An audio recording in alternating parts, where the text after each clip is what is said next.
My loves, Dream Lady Girl from around the way, where we have culture, conversation, and community. In today's video, I'm coming to you all with a Bad Boys Texas, the Zeus Network episode 3. Girl, the name of this episode is Knock Knock, Who's There? Okay, so before we get into it, make sure you like and subscribe because it helps on the YouTube algorithm.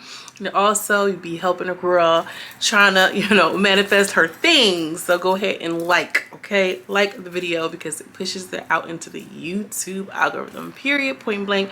Let's just jump into the review because that's how we do. So we hop right back into Chef D and Anthony windmilling for their lives, okay? And Chef D just sitting there with the bug eyes, girl, very much Kokiana.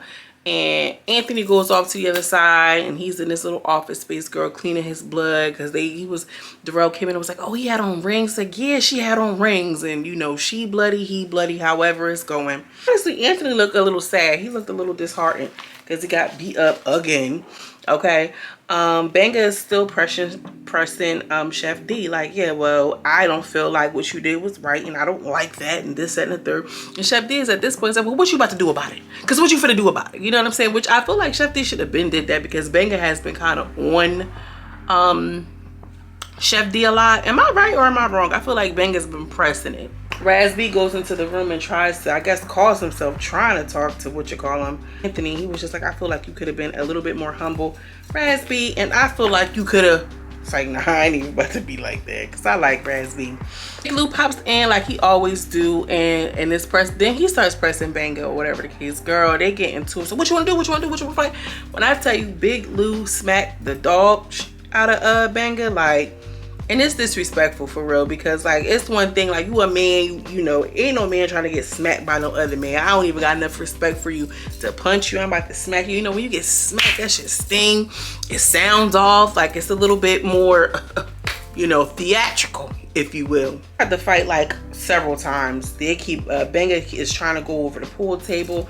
Big Lou came down with the Karate Kid. She hit him with the Soul Ray kick and everything all like this. It was just a lot going on. Banga at every infraction, at every term, was getting banged out. Okay? Like boop, boop, bang, bang. So as Chef D and not Chef D, as Big Lou and Banga get the tussling, Banga got banged up on the side of where Chef D was, and Chef D just hit him. Like, Chef D, that's what everybody was just talking about. You just did the same exact thing that you said you claimed you wasn't doing in the confessional. Then he goes in the confessional talking about something. Oh, he was blacked out. Girl, you was not blacked out. You was cool as a cucumber, explaining, understanding. Like, you could have said my adrenaline was high, but you for damn sure wasn't no blacked out. Be for real. So Razby and Banga kind of get into it because Razby was trying to tell Banga to chill, but Banga kept trying to get banged up. And then so they had like a little exchange of words. Anthony is over in the room looking just like a sad lost puppy dog. Out of nowhere, we just hear like a knock on the thing, and somebody like, oh look, these are Anthony people. Jonathan hop right up like, oh, they want to fight, cool, say less. Like, Jonathan know he can box, he know he can fight, and he really do not mind. They was trying to contain the situation for a second, but the people in the inside, the bad boys, were able to get out. Relly is out there pleading for his life. Come on now, baby. Come on now, Essie. Come on now, Jessica. He knew them people personally. He did not want to see no situation go down because he knew it could get serious. So then Jonathan finally makes it outside, and they're like, oh, Jonathan. And Darrell's like, wait a minute, because we got them handcuffed. Like, we don't need to do nothing. And it's like, no police were on the scene. Who the hell managed to get handcuffed by some private security guards? Like, that don't even make sense.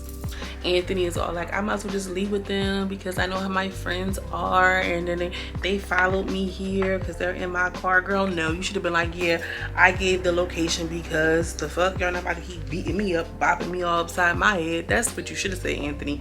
Or like, I don't know how they got the location. You sent it and I sent it, so what's up? Rational in the confessional, he like, listen, I understand, because if I was getting beat up, jumped down, and turned around like Loretta Brown, I'd be calling my people too. I wouldn't be thinking rationally at all, but at the same time, he did compromise the location. And Anthony, you ain't new to this. You know what was going on because y'all were all trying to jump on William the Baddest for doing the same thing and sharing things and leaking things, but you just did the same thing. And now, granted, your body was in risk and in danger, so I understand, girl, but at least stand on it. Don't try to give us they followed you here, because what? He gets all hyped like, cause this I ain't safe. It ain't safe. Remember him? Anthony and Relly talking, they're a little steady, and he like, we're gonna get you out of here. And you know, he was just like in the confessional, like, I really feel bad because these are my friends, and he starts to cry. It was really kind of sad and disheartening for the whole situation. Well, Darrell and Prince had this really cute scene where Darrell was kind of like, I feel like, just trolling them. I feel like Darrell does a good job of just being himself without being like super, like, you know what I mean? Like, it was still cute enough for us to get a couple laughs in.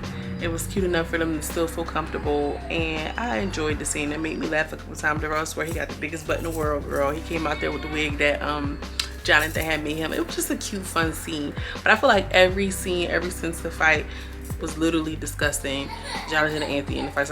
Like we want to hear about the people. We want to hear something different. You know what I'm saying? Like, why is everything about this fight for 6 scenes moving forward? And then tried to sit down with Raspy and Ira to figure it out, and Ira came out and he didn't want to shake Raspy's hand, so he's like, okay, cool. He was like, honestly, because you came disrespectful and I'm not dealing with this. Ira got a little attitude on him. He, like, for him to not be able to fight that good, I'm really surprised. I thought he was gonna be like a knockout artist, girl. He's getting knocked down, getting banged all upside his head. I don't know what that's about. But you know what? He's still standing on what he's saying though. He said, I feel bad for Anthony. He's like, you need to be worried about you getting beat up 4 times in a row. Jonathan, he does not care. Baddie and Lou have a conversation, but it was just annoying because I don't really feel like it. Like, I don't really feel like Big Lou, and I'm not saying it for Chef D. They go to the strip club. You know, it looked like Raspy performed. What you call them? Relly says that Anthony's not coming back. Jonathan kind of shades Relly, like he keeps talking about this Anthony, this Anthony, this Anthony. I feel like it might be some beef between Jonathan and Darrell. Maybe, maybe not.